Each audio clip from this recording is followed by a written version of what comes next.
In today's video, Ukraine, Russia, and Middle East peace deals. Israel issues warning to Syria.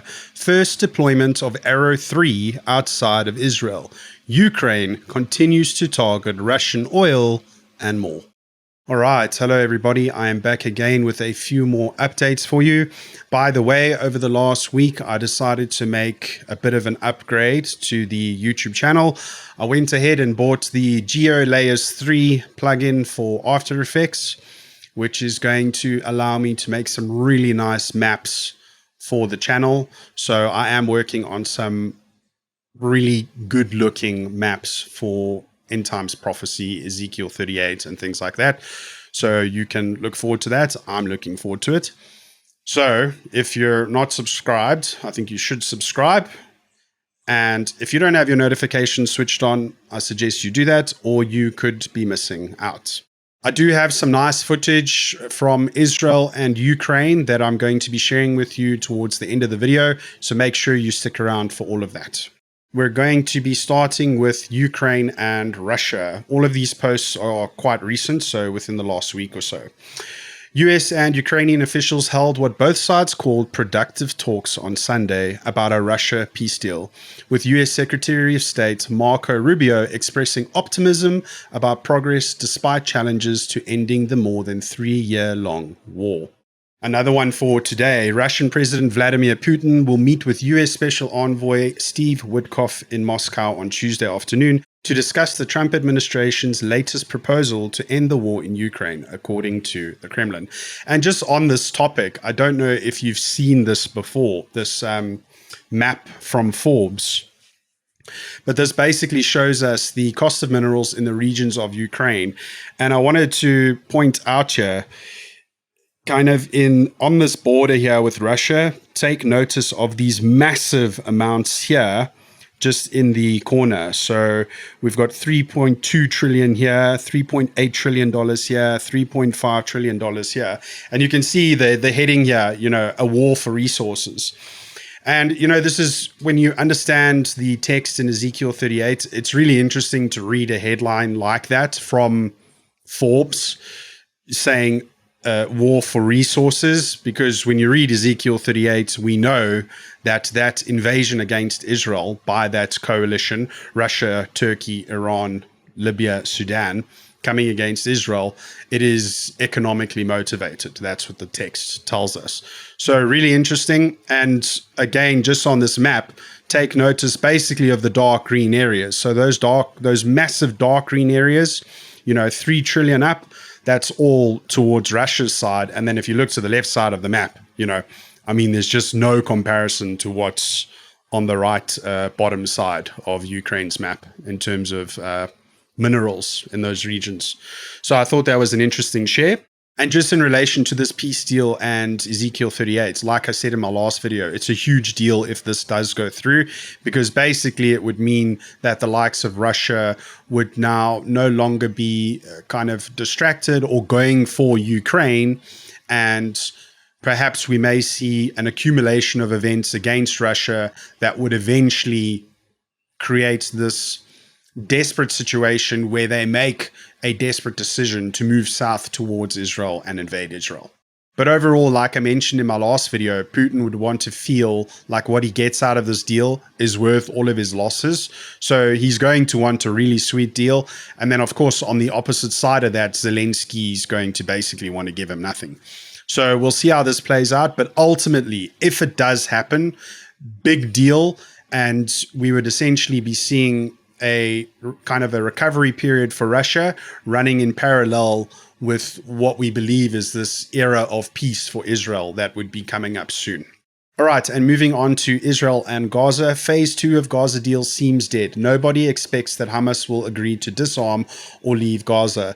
And not long ago, I shared a post, if I can find it, I'll put it up, from Voice from the East, where basically they were saying, Hamas is essentially using the usual delay tactics, right? So, pretending to find bodies that they already have, which we've seen footage of, and kind of just releasing a body here, a body there, a body here, a body there, and really just dragging it out to buy themselves time so that they can regain control.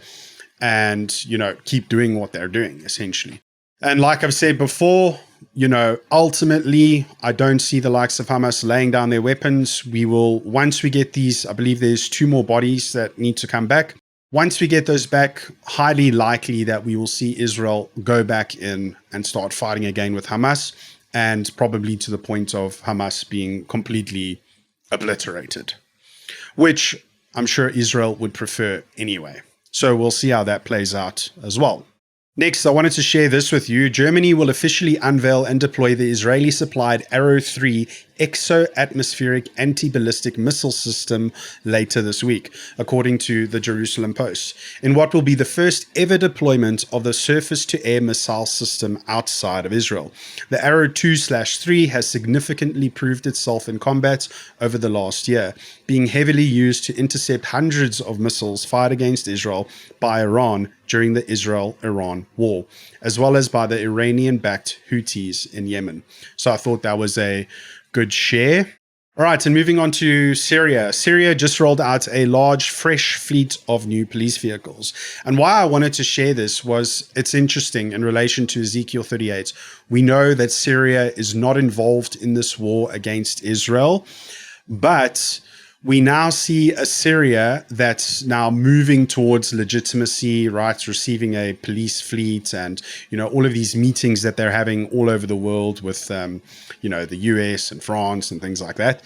And moving towards legitimacy, but simultaneously being literally in the middle of all of these people who are involved in this Ezekiel 38 war. So Syria, Israel, Turkey, Syria, Russia, Syria, Iran, Syria, those 3, Turkey, Russia, Iran, all have interests in Syria. So it's really interesting when you understand what we're reading in Ezekiel 38 to see what's happening with Syria, that you have this land in the center of all of these nations that come against Israel, literally in the center of all of it, with all of this tension and movement happening around and inside of Syria. Super interesting to watch all of that. All right, and moving on to the bigger stuff, IDF action in Syria. IDF troops arrested 2 brothers in Beit Jan, southern Syria, around 3 a.m., suspecting them of planting bombs and firing at Israeli forces. As the soldiers left with the detainees, terrorists opened fire from about 200 meters, wounding 6 reservists in a nearby vehicle. The IDF returned fire, killing several attackers, and called in an Air Force strike to secure the area. The suspects were taken to Israel for interrogation, and the wounded troops were evacuated to Ram, Bam, and Sheba hospitals.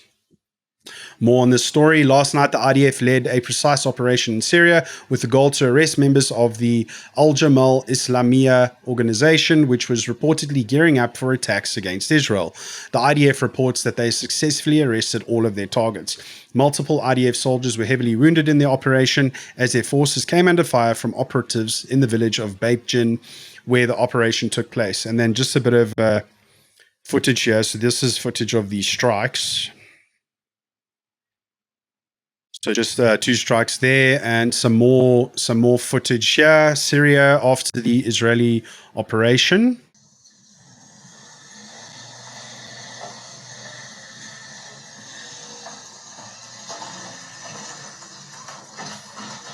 So that looks to be like one of the airstrikes, I'm sure, yeah. And then just this truck here, you can see just got absolutely hammered with bullets here. And then just a bit more footage here from the operation in Syria.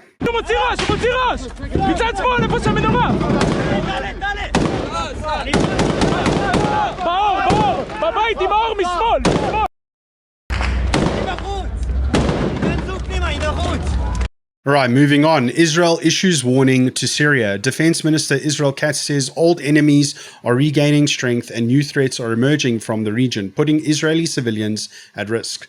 Reports say Israel has sent messages to Damascus through multiple countries, including the US, making it clear that recent developments can no longer be ignored.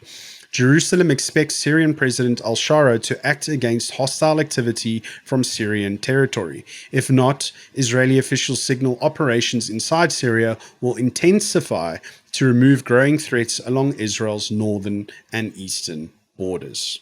A little bit more on that. Southern Syria becoming a new terror front. A new analysis warns that multiple terror groups, including PIJ, ISIS, Houthi-linked cells, and Al-Jamaah al-Islamiyah, are building up in southern Syria, plotting attacks toward the Golan Heights. Israel has already carried out a major raid in Beit Jan and has warned the Syrian regime, stop the terror buildup or Israel will take action itself. The report also notes the regime still isn't stopping Iran to Hezbollah weapons smuggling through the area. Okay, and something from Trump here on this. Trump cautions Israel over Syria. Quote, it is very important that Israel maintain a strong and genuine dialogue with Syria, and that nothing happens that would conflict with Syria's development into a prosperous nation. And just on Syria and Damascus, if you watched my last video, I shared some clips from Amir Tsarfati, and the common opinion there is that it is highly likely that Damascus will fall just before the Ezekiel 38 war. So it is really interesting to see Syria kind of being the center of attention right now between, the US, Syria, Israel, Syria, Turkey, Syria, Russia, Syria, Iran, Syria. So we'll see how everything plays out in Syria, but ultimately it's really interesting to see Syria being the kind of center of attention right now, right? They're just in the middle of all of this. And all of these bigger players, Turkey, Russia, Iran, all have interests in Syria. So ultimately, it isn't far-fetched to see the tension there just building and building until eventually we see something really big happen there. And that could possibly be at the end of a peace era for Israel. And then we see something happen in Syria. And then that is almost like a bit of a start or a spark to perhaps Ezekiel 38 or something like that. Okay, and then finally, just finishing off here with some more from Ukraine and Russia. And like I've mentioned before, something I believe that will play a big role in Russia making this desperate decision down the line to move south towards Israel is how severely Ukraine has kind of targeted Russia's oil, right? So I see that as being part of an accumulation of events against Russia that forces Russia into this desperate decision. So I've got some nice footage to share with you here. Let's quickly read here. Footage published earlier today by the Security Service of Ukraine showing yesterday's attack by a drone swarm of, quote, Sea Baby unmanned surface vehicles against two Gambian-flagged oil tankers, part of the Russian Shadow Fleet, in the southern Black Sea off the coast of Turkey, while en route to Russia. So let's take a look at this footage. And basically, these are, remote control boats with, bombs attached to them, essentially. And then some crazy footage there. Wow.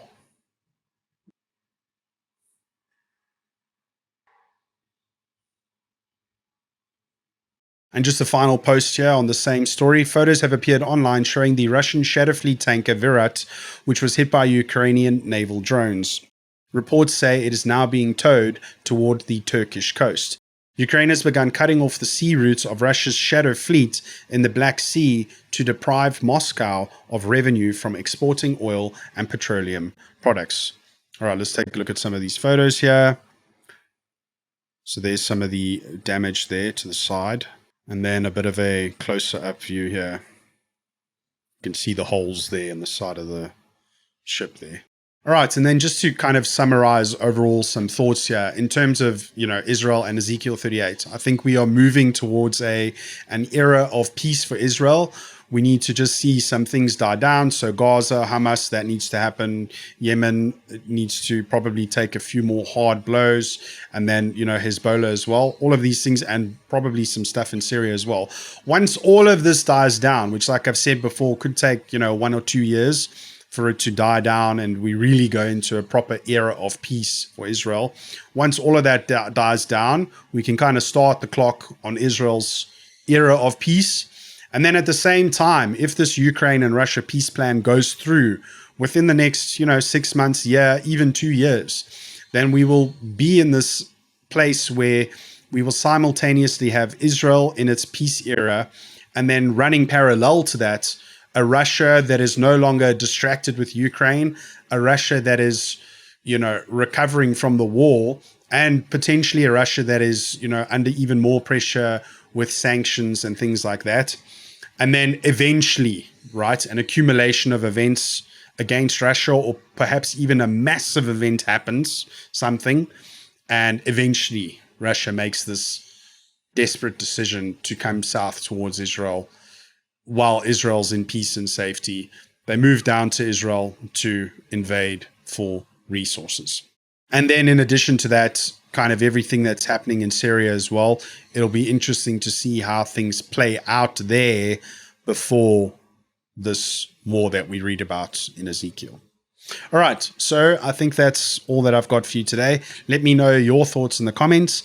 Please don't forget to like, share, and subscribe. Thank you so much for watching. God bless, and I will chat to you later.